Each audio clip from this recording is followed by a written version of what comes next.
Je voudrais lire avec vous deux petits textes. Le premier, c'est un verset que nous connaissons bien. C'est dans Jean chapitre 10, verset 10.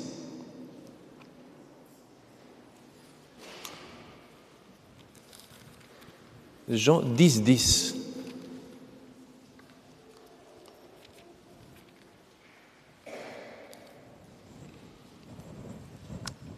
Le voleur ne vient que pour dérober, égorger et détruire. Moi, je suis venu afin que les brebis aient la vie et qu'elles soient dans l'abondance. Moi, je suis venu afin que les brebis aient la vie et qu'elles soient dans l'abondance. Je suis le bon berger. Le bon berger donne sa vie pour ses brebis. Ça, c'est l'abondance de la vie de Jésus. Amen. Et puis, Éphésiens chapitre 3. Éphésiens chapitre 3, verset 14.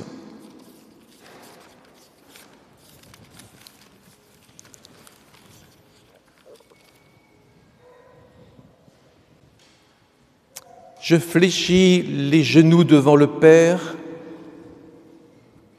Éphésiens 3, 14, de qui toute famille dans les cieux et sur la terre tire son nom, afin qu'il vous donne, selon la richesse de sa gloire, d'être puissamment fortifié par son esprit dans l'homme intérieur, en sorte que Christ habite dans vos cœurs par la foi,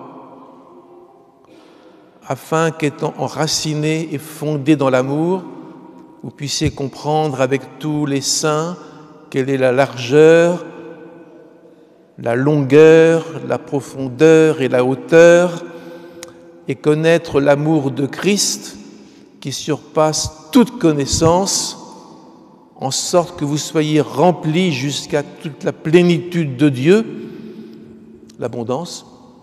Or, à celui qui peut faire, par la puissance qui agit en nous, infiniment au-delà de tout ce que nous demandons ou pensons, à lui soit la gloire dans l'Église et en Jésus-Christ, dans toutes les générations, au siècle des siècles. Amen.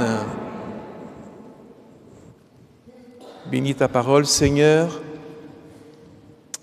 qu'elle touche notre cœur et qu'elle nous transforme toujours plus dans ce mouvement, ce courant, cette abondance.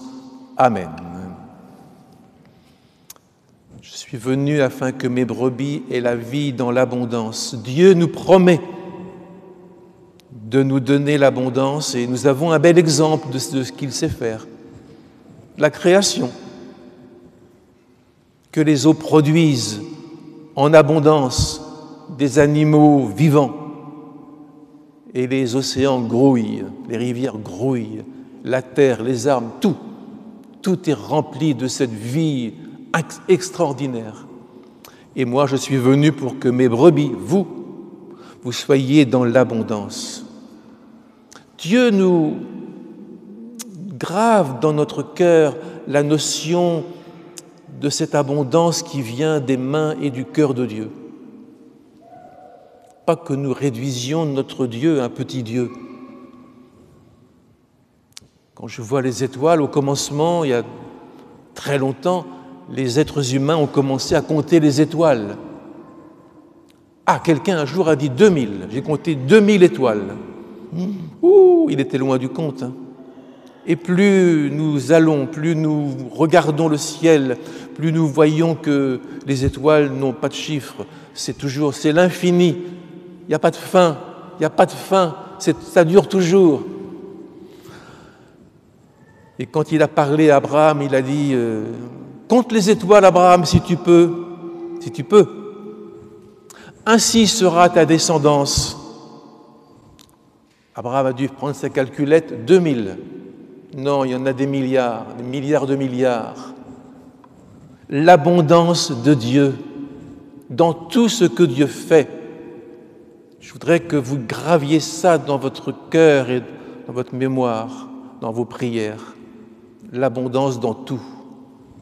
Vous connaissez l'histoire de cette femme, cette veuve de l'Ancien Testament qui n'avait plus rien qu'un peu d'huile. Et le prophète lui a dit, va chercher des vases et demande-en beaucoup. Elle est allée chercher des vases chez ses voisins et elle a versé l'huile qui n'arrêtait pas. C'est elle qui s'est arrêtée et tout à coup, elle a dit, il n'y a plus de vase. Alors, s'il n'y a plus de vase, il n'y a plus d'huile. Elle aurait pu en amener. Dieu est sans fin, sans limite, c'est l'abondance. Vous vous rappelez bien l'histoire de la manne qui tombait tous les matins très tôt. Il ne fallait pas dormir au lit, hein. Et puis chacun allait chercher la manne pour sa journée, il y en avait toujours. Et puis il y en avait pour des millions de personnes. Et personne n'a dit, il n'y a plus de manne. Non, personne n'a dit ça, car c'est l'abondance de Dieu. Je vous cite simplement quelques exemples. Je pense aussi au rocher fendu par le bâton de Moïse. Frappe le rocher, il en sortira de l'eau. Un psaume dit des torrents d'eau, des fleuves d'eau, pour nourrir et abreuver tout un peuple, et abreuver aussi tous les animaux. Ça boit les animaux quand même. Donc c'était l'abondance de l'eau en plein désert. Abondance, ça vient d'un mot qui signifie en excès, comme s'il y avait trop, en excès, hors de toute mesure, en superflu, l'abondance. Vous savez ce que c'est que l'abondance? On connaît moins aujourd'hui. Et les pains et les poissons qui ont été multipliés pour des foules, sans compter les femmes et les enfants, comme si ça ne mangeait pas les femmes et les enfants. Et les pains se sont multipliés, et on a remangé, et on s'est rassasié. Il en est encore resté, parce que notre Dieu est un Dieu d'abondance, et il nous enseigne la foi. Amen. Il nous dit, il faut comprendre la hauteur de son amour. La hauteur, ça n'a pas de fin. La largeur, ça n'a pas de fin. La profondeur, tout ça, ce sont des dimensions qui n'ont pas de fin. Et ainsi est la générosité, l'abondance de l'amour de Dieu. La vie abondante, c'est pas seulement une vie abondante dans les biens matériels. Au temps d'Abraham, on comptait l'abondance avec le nombre de moutons, de chameaux, d'ânesses. Mais la vie d'un être humain, de plus forte raison d'un chrétien, ça ne dépend pas de ses biens matériels.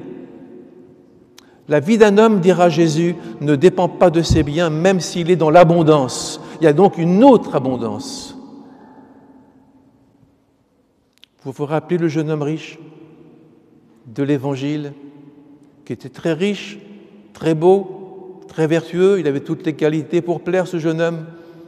Et le Christ lui a dit, « Vends ce que tu as, donne-le aux pauvres, et suis-moi. » Attention, et tu auras un trésor dans les cieux. Il y a une autre abondance que l'abondance des biens matériels. Il y a un autre trésor.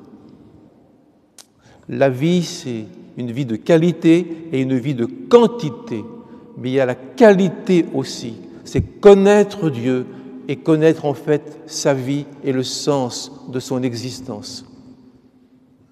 Jésus, de riche qu'il était, il n'a pas joué à la bourse, hein. Il n'a pas profité, il a simplement dit, de riche qu'il était, il s'est fait pauvre. Il y a peut-être là un secret à découvrir. Il s'est fait pauvre afin de nous enrichir.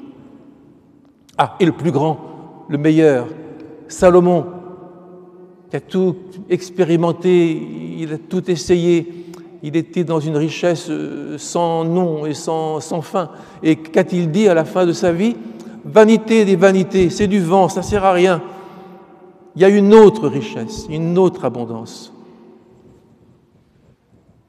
Et nous l'avons dans l'épître aux Éphésiens, à celui qui agit en nous et qui peut faire au-delà de ce que nous demandons et de ce que nous pensons, et qui va dans l'Église et dans les autres générations. C'est ça l'abondance, c'est que notre vie spirituelle, elle puisse être communiquée à nos enfants, à nos petits-enfants, à nos arrière, dans toutes les générations et dans l'Église, en Jésus-Christ. Voilà l'abondance dont nous avons besoin aujourd'hui. Amen. Oui, amen. C'est ça l'abondance. Qu'après nous, les enfants puissent dire, j'ai découvert dans ma grand-mère un magnifique trésor et je le communique à mes petits-enfants. Je vous cite quelques petits versets pour que vous les écriviez bien dans votre mémoire. Dieu nous donnera toutes choses avec Jésus-Christ, toutes choses. J'imagine que le Seigneur a beaucoup de choses à nous dire, à nous donner, à partager. La grâce de Dieu, Épître aux Romains, a surabondé. Il y avait des imperfections en nous, il a tout dépassé.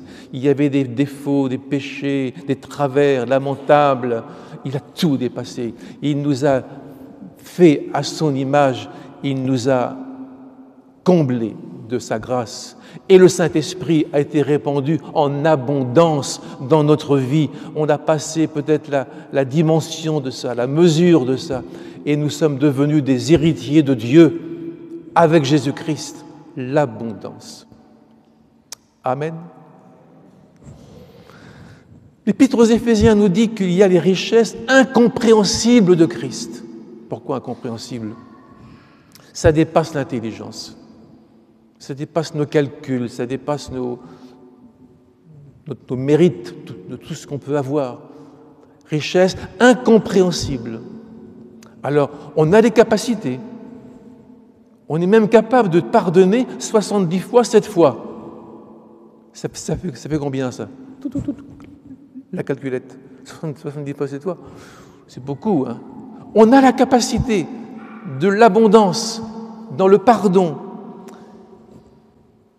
Et puis nous pouvons aussi rendre grâce pour toutes choses, pour ma santé de chaque jour, pour chaque pas que je fais, pour la nourriture, pour le soleil, pour les enfants, pour le travail, pour tout ce que je vis. Nous pouvons rendre grâce en abondance pour tout ce qu'il nous donne. Il faut avoir des yeux pour voir. Merci pour ce que tu fais pour mes petits-enfants. Merci Seigneur. Amen. C'est ça l'abondance.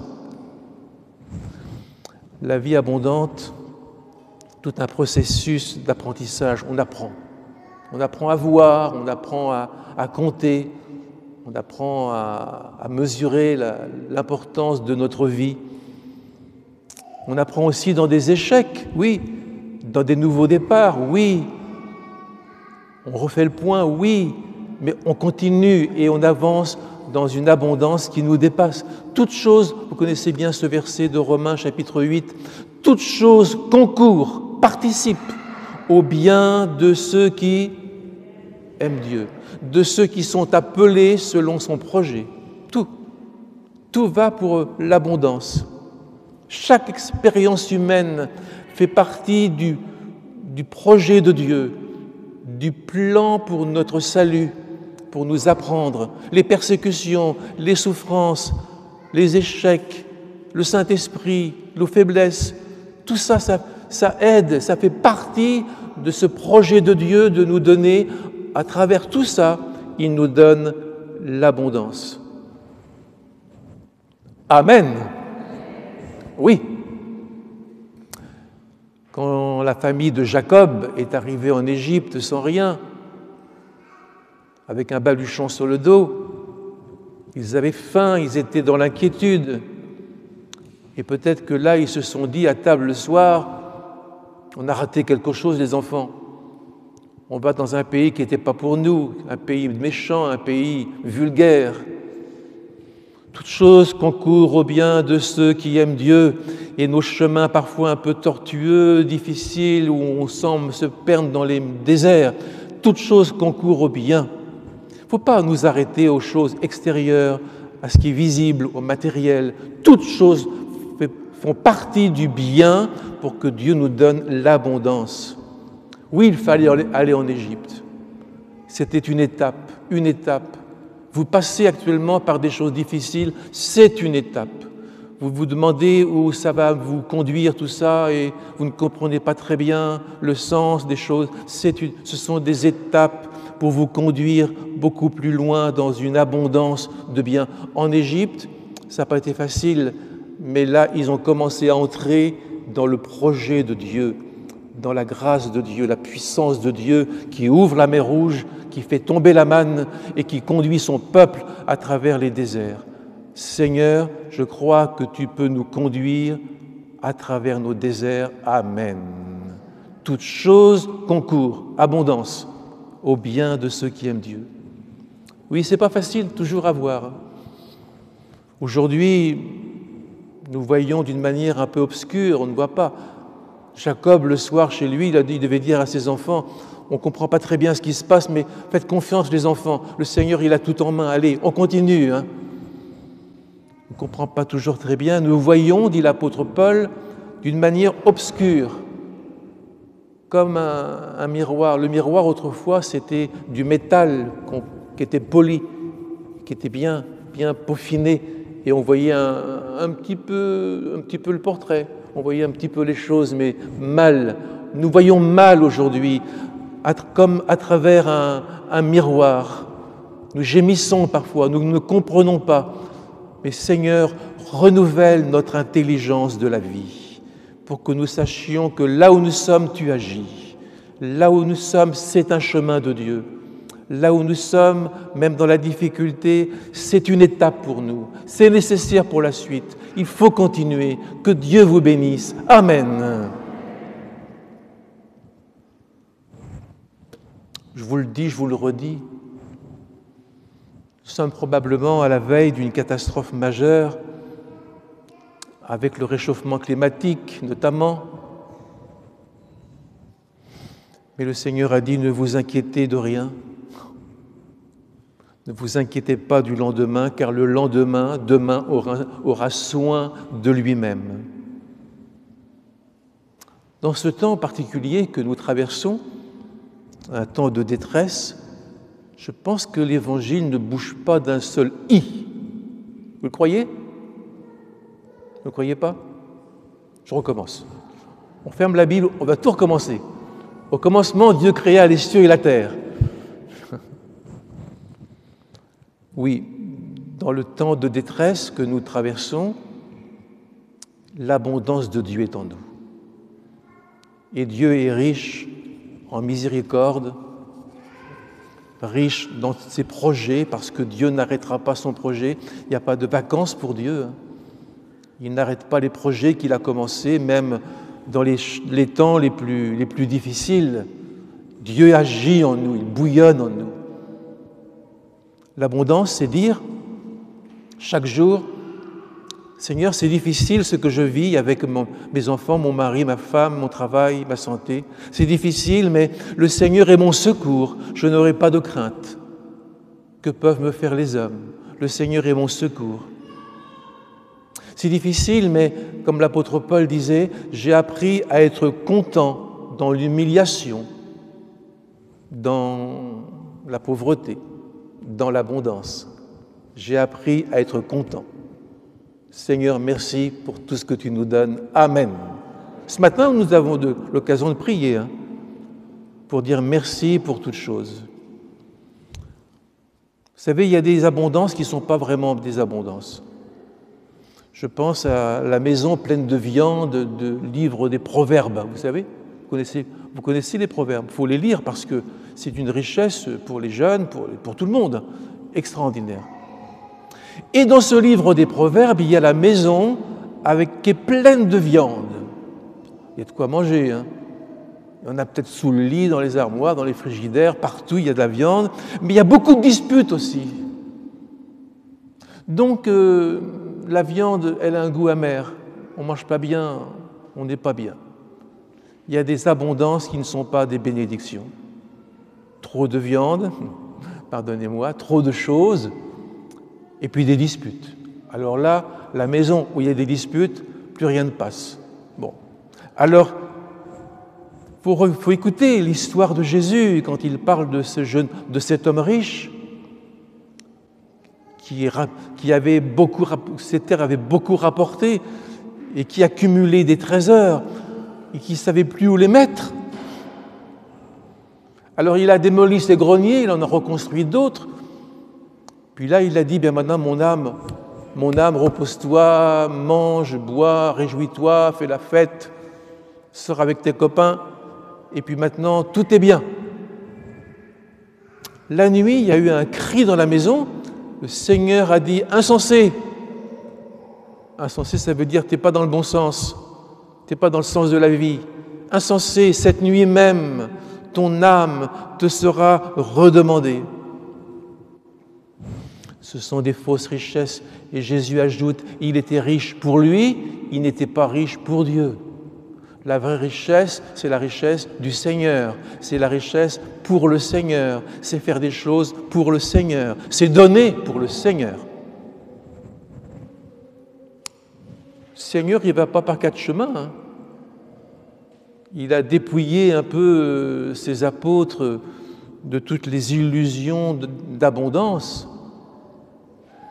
Vous savez qu'une fois, il y en a un qui a dit « Seigneur, moi j'aimerais être assis à ta droite quand tu seras sur ton trône. » À ta droite, l'autre a dit « Moi, à ta gauche. Oh, » Ministre.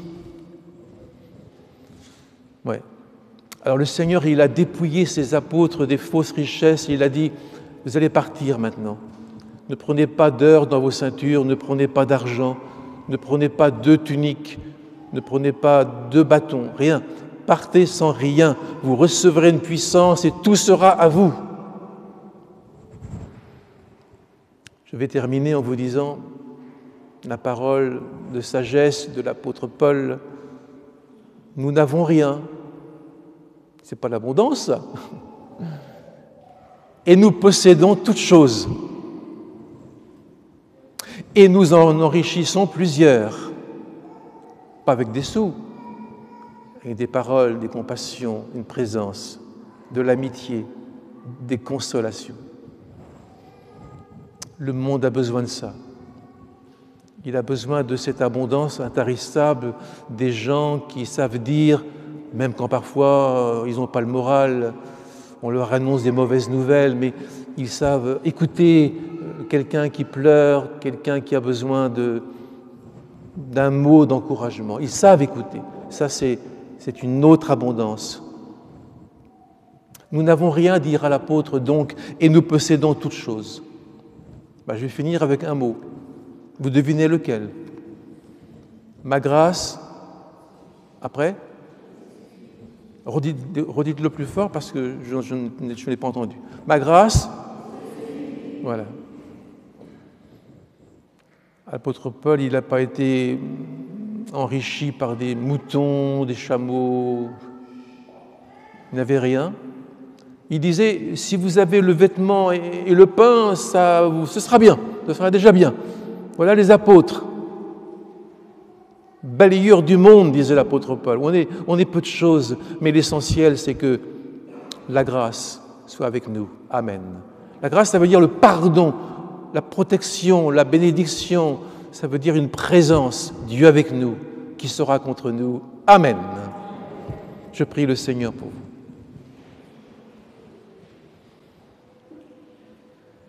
Ta parole est une lampe sur notre chemin, une lampe qui brille dans les ténèbres. Je te prie, Seigneur, que ce matin, dans ce culte, nous puissions vivre l'abondance du Saint-Esprit en nous, l'abondance de la joie en nous, l'abondance de la parole intarissable et qui s'accomplit pour tes enfants chaque jour. Merci pour ton Église qui avance. Merci, Seigneur, pour les baptêmes de dimanche et d'après. Merci, Seigneur, pour les guérisons que tu nous donnes. Merci, Seigneur, pour toi, ta grâce au milieu de nous. Amen.